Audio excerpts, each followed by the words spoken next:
Votre hypersensibilité est un don de Dieu. Arrêtez de croire que c'est un fardeau. Même si ça l'est, de temps en temps, vous allez avoir.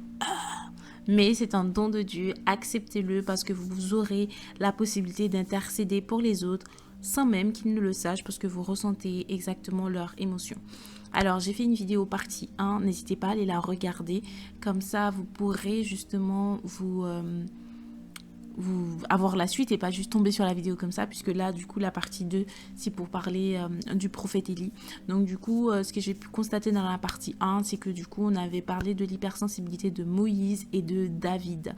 Et en fait ce qui est bien avec l'hypersensibilité, c'est vraiment que vous ressentez les émotions des autres et du coup vous êtes dans la compréhension et vous n'aimez pas l'injustice et vous vivez tout à 1000 à l'heure. N'hésitez pas à me donner votre avis en commentaire, n'hésitez pas à apporter des points constructifs pour améliorer mes vidéos. Bien évidemment, si vous allez parler de la qualité, pour le moment je ne peux rien faire, mais j'ai investi dans la lumière. Pour le moment je n'ai pas encore investi dans un bon caméra, mais quand Dieu pourvoira, si vraiment il veut que je continue à faire les vidéos, alors j'investirai dans un bon caméra, comme ça vous aurez une meilleure qualité. Bon, je vous avouerai pour la tenue, je pense que ce sera toujours pareil. Je ne ferai pas plus d'efforts parce que du coup, cette page, elle est plutôt intimiste. Donc vraiment, on est comme on est. C'est-à-dire que vraiment, je sais que même s'il y a énormément de concurrence, oui, tout le monde cherche à faire beau. Mais en fait, le principe de mes vidéos, c'est que vous pouvez les mettre en fond. Donc ça ne sert à rien que je passe des heures de montage alors que vous l'écoutez en fond et que vous ne voyez pas, vous ne regardez pas du tout la vidéo.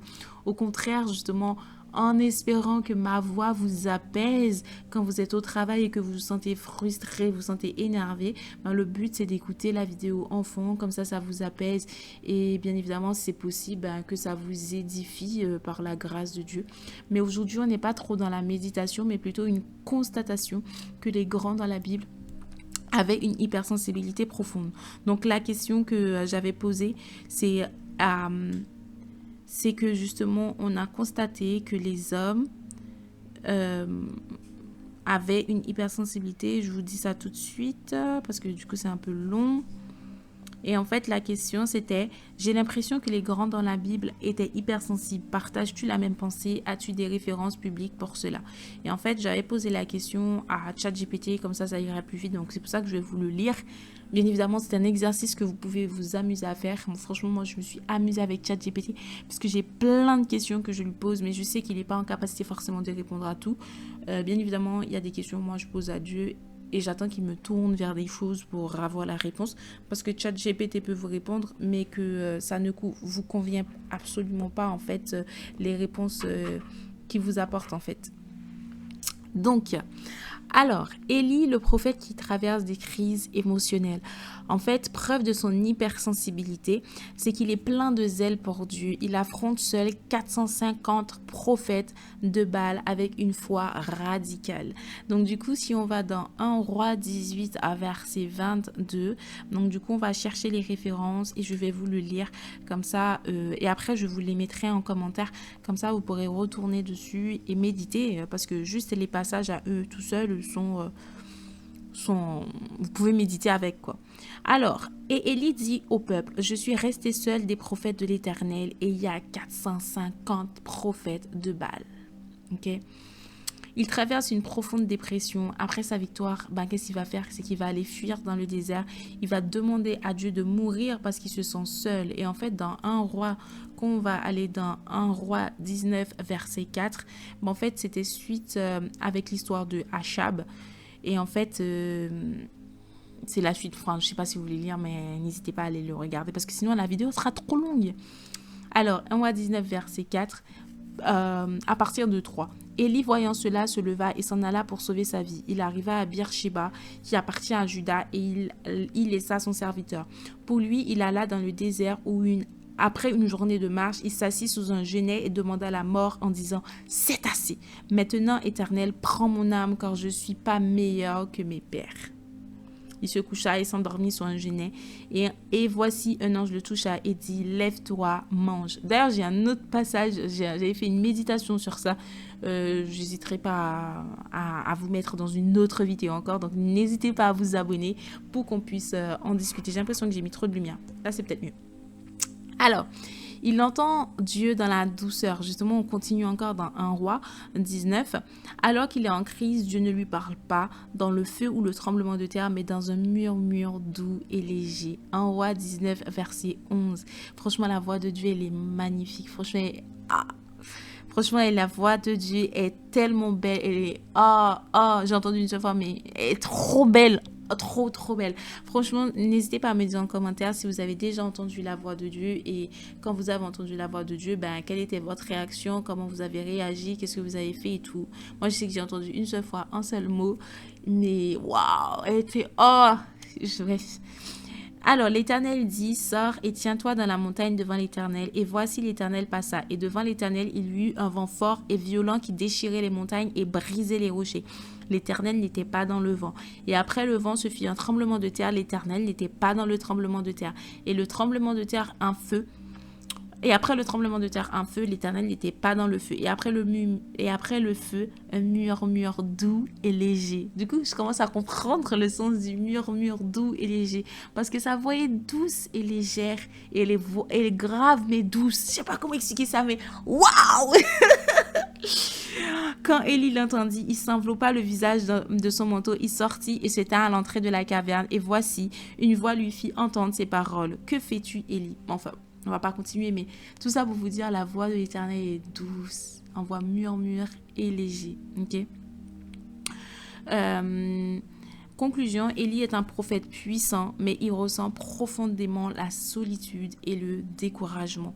Donc souvent, quand vous êtes hypersensible, vous allez souvent être découragé, vous allez souvent être dans des états de solitude en fait, parce que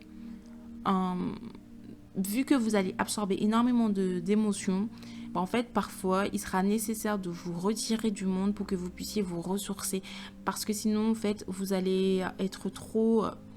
I don't know how to say that, but I think you do understand. You do understand if you are like so sensitive. Alors, Jérémie, le prophète qui pleure pour son peuple. Preuve de son hypersensibilité, il est connu comme le prophète en larmes. Il pleure en voyant la destruction de Jérusalem et la souffrance d'Israël. Jérémie 9, verset 1. Donc, on va aller dans Jérémie 9, verset 1.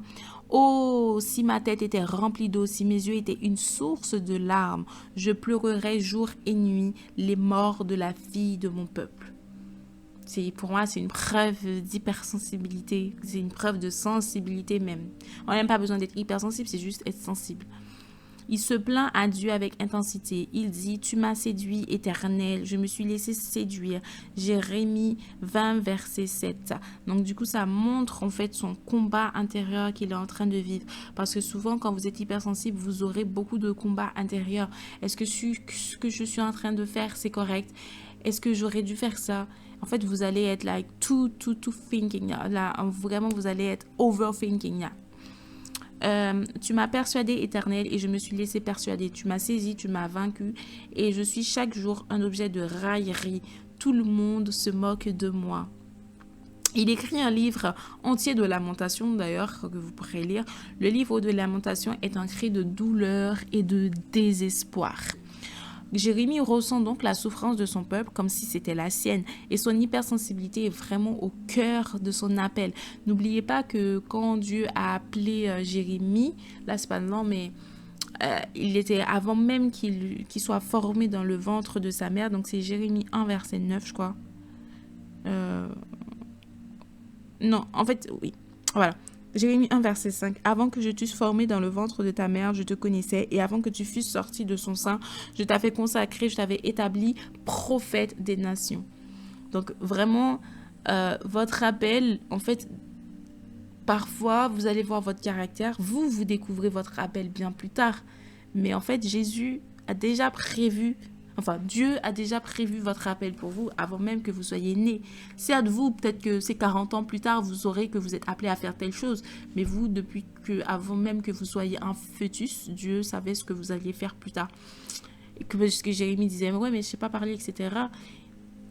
Il dit, je répondis à Seigneur Éternel, voici, je ne sais point parler car je suis un enfant. Et l'Éternel me dit, ne dis pas je suis un enfant car tu iras vers tous ceux que vers tous ceux auprès de qui je t'enverrai, et tu diras tout ce que je t'ordonnerai. Ne les crains point, car je suis avec toi pour te délivrer, dit l'Éternel. Puis l'Éternel étendit sa main et toucha ma bouche, et l'Éternel me dit, voici, je mets mes paroles dans ta bouche. Et n'oubliez pas, pour Moïse aussi, Dieu avait dit qu'il mettrait, enfin qu'il allait parler pour lui. Donc vraiment, parce que Jérémie, son problème, pas Jérémie, Moïse, son problème aussi, il disait que mais Dieu, j'ai du mal à parler, etc.